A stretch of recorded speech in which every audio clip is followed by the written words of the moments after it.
Bonjour à tous, ici Jeanne Bournival, bachelière en éducation et étudiante au microprog en sexologie. Je faisais un petit vidéo pour répondre aux vidéos de mon ami Émile Cossette, qui a fait un vidéo vraiment génial que je vais linker en dessous de ce vidéo-ci. Donc, en gros, et ce qu'il raconte, c'est un peu les discussions qu'on devrait avoir avant d'avoir une relation sexuelle avec quelqu'un. Euh, il avait sorti trois questionnements thématiques. Donc, premièrement, qu'est-ce que t'aimes? Deuxièmement, tes insécurités, tes peurs. Puis troisièmement, ce qu'on pourrait appeler des red lines. Donc, qu'est-ce que toi, t'es vraiment pas à l'aise ou que t'as vraiment pas envie de faire? Premièrement, je voulais remercier Émile parce qu'il n'y a pas assez de gens qui parlent de ça. Puis que c'est vraiment, vraiment important. Moi, je pense que c'est une opinion personnelle, là, mais qui est partagée par plusieurs personnes aussi, là, mais que plus on parle de sexualité, plus on va enrayer certains problèmes au niveau du consentement, au niveau de toutes sortes de choses, du bien-être général aussi, de la santé sexuelle des gens. Euh, Premièrement, moi, ce que j'aimerais ajouter au red line, donc au-delà de ce que tu n'aimes pas puis ce que tu veux pas faire, moi, je mettrais aussi les méthodes de contraception qui sont vraiment pertinentes parce que, en tant que femme, ça m'arrive vraiment souvent que les gens prennent pour acquis qu'on prend la pilule ou qu'on a un tel mode de contraception alors que c'est pas vrai. Il y a plusieurs femmes au Québec qui vont utiliser une méthode de contraception naturelle, donc qui vont utiliser une méthode symptothermique. Et dans ces cas-là, ben, ça se peut que la femme, elle soit en période fertile, ça se peut qu'elle soit aussi dans sa semaine, donc de discuter quel genre de sexualité cette personne-là, elle va avoir dans ces moments-là, donc quand elle est dans sa semaine ou quand elle est fertile. Puis aussi, quelque chose de niaiseux, là, peut-être pas en première relation sexuelle, là, mais quand tu as un partenaire, c'est moi ce que je trouve qui est vraiment pertinent à discuter, c'est si la personne tombe enceinte, faire est-ce qu'elle est ouverte à se faire avorter ou est-ce qu'elle le garde? Parce qu'il y a une grosse différence entre ne pas vouloir d'enfant et si tu tombes enceinte, se faire avorter. Comme moi, ça aussi, je me prends comme exemple. Je veux pas d'enfant, mais tomber enceinte, je le garderais. Tu sais, je serais incapable de me faire avorter. Donc ça, je pense que c'est des choses à discuter aussi. Euh, il a aussi abordé, Émile, un peu les adolescents et l'importance de parler de sexualité auprès des adolescents. Donc, j'aimerais m'adresser ici aux adolescents, aux parents, mais également aux enseignants. Et j'aimerais nommer l'importance de parler de sexualité. Donc, parler de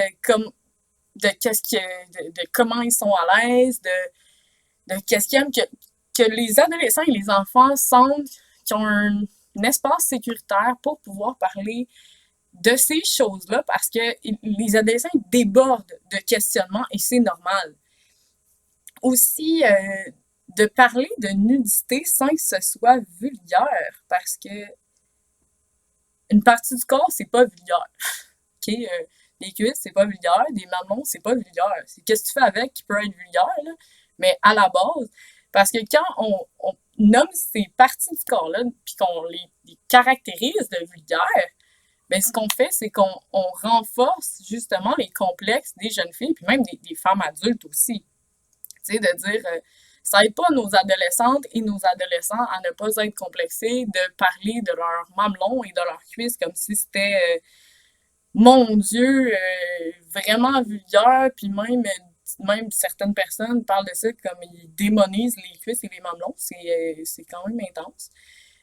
Donc, parler de la nudité, c'est démystifier ça. Les standards de beauté aussi à aborder avec vos ados ou les ados entre vous. C'est quoi les standards de beauté? Euh, Identité de genre, orientation sexuelle aussi, à en parler vraiment beaucoup, puis à pas prendre pour acquis que quelqu'un est hétéro et cisgenre. Tu sais, moi, je me rappelle une phrase qu'on m'a dit, puis qu'on m'a dit, puis qu'on m'a dit, puis que ça m'a tellement... Moi, c'était ma phrase qui me gossait, mais il y en a tellement des phrases comme ça au Québec, là, mais t'as-tu un petit chum? Ah, t'as-tu un petit... C'est pas méchant de dire à quelqu'un, t'as-tu un petit chum? Mais ça crée une pression sociale de comme, OK, ben la norme, c'est d'avoir un petit chum. Fait que moi, si je suis bisexuelle, je vais aller d'emblée plus vers les hommes que vers les femmes parce qu'on attend de moi que j'ai un petit chum.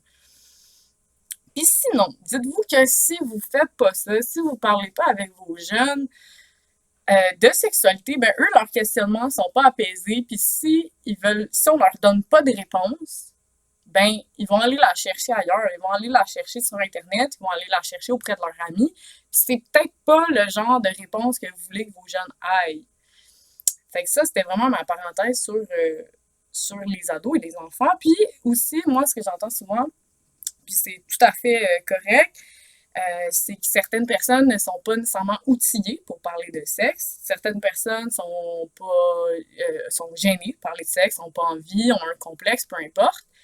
Ben, il y a des outils. Et je voulais vous en partager un aujourd'hui, que lui aussi, je vais le mettre en lien en dessous de cette vidéo, qui s'appelle On s'explique ça. C'est un projet d'éducation sexuelle dans lequel j'ai eu la chance de travailler un petit peu durant les 2 dernières années.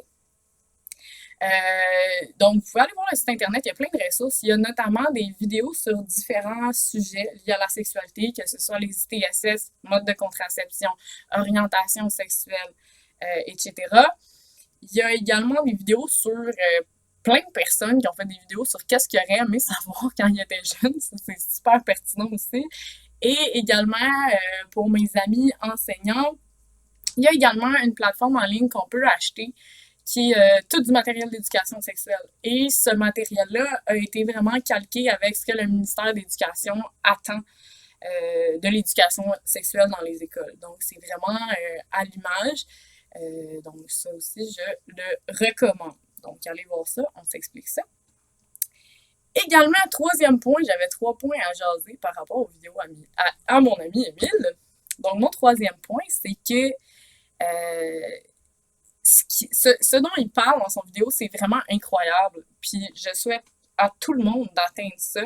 Mais il ne faut pas oublier que c'est un but à atteindre. C'est normal que ce ne soit pas inné. T'sais, si vous regardez la vidéo, vous faites wow, c'est vraiment beau, j'aimerais ça être capable de faire ça, mais je suis pas capable, ben vous êtes normal. Vous êtes entièrement normal parce que dans notre société, c'est pas ça qui est prôné. Fait que c'est normal que ça vous vienne pas naturellement et que ça vous demande de gros efforts. Donc, pour être capable de faire ça, d'atteindre le but, l'idéal qu'Émile parlait dans son vidéo, ben, j'ai quelques petits conseils à vous donner si jamais vous n'êtes pas capable et que vous aimeriez atteindre ça. Donc, la première chose, c'est, je pense, la première étape, c'est d'explorer son propre corps tout seul. Donc, sans partenaire. Et là, par explorer son corps, je parle pas juste de masturbation, OK? Je parle de masturbation, bien sûr, ça passe par là, mais aussi d'automassage. Donc, se masser soi-même, c'est vraiment super pertinent. Il y a des types de méditation aussi qui peuvent vous amener à atteindre un état puis à découvrir votre corps, comme notamment le tantrisme. Également, la pratique de l'œuf de yoni pour les femmes, c'est super pertinent. Encore là, je vous partage une autre ressource. Allez voir en dessous, je vais mettre le lien, qui s'appelle œuf extatique. Donc, œuf extatique, c'est une femme qui, elle aussi, elle marche avec les plateformes en ligne et c'est tous des exercices de méditation avec l'œuf de yoni. Et ça aide énormément, énormément, énormément à développer de la sensibilité et également à se connaître, savoir qu'est-ce qu'on aime. La deuxième étape, je dirais que c'est vraiment explorer avec un partenaire. Et encore là, je parle pas juste, oui, d'explorer diverses pratiques sexuelles et expériences sexuelles, mais pas que ça. Il y a vraiment une gamique autour de la sexualité qui n'est pas nécessairement la sexualité qui est pertinente. Donc, encore une fois, je parle de massage, ça peut être vraiment, c'est niaiseux, là, des massages, là, mais tu développes vraiment un peu le tactile, puis quel genre de toucher t'aimes. Est-ce que t'aimes ça de faire toucher doucement ou est-ce que t'aimes plus quelqu'un qui a de la poigne, puis c'est pas nécessairement sexuel, c'est juste des touchés qui te font du bien. Le tantrisme aussi, je recommande full de danser. La danse, danser avec un partenaire, là, et tout seul aussi, chez vous, dans votre salon, là, ça aide vraiment beaucoup l'expression sexuelle de votre corps. Donc, voilà, déjà 10 minutes que je jacasse, fait que je vais m'arrêter là. Si vous avez des questions, commentaires, je suis très, très ouverte. et facile à joindre et j'aime beaucoup ça. C'est un peu mon gros dada, l'éducation sexuelle et la sexologie ces derniers temps. Donc, ça va me faire plaisir d'y répondre. Merci.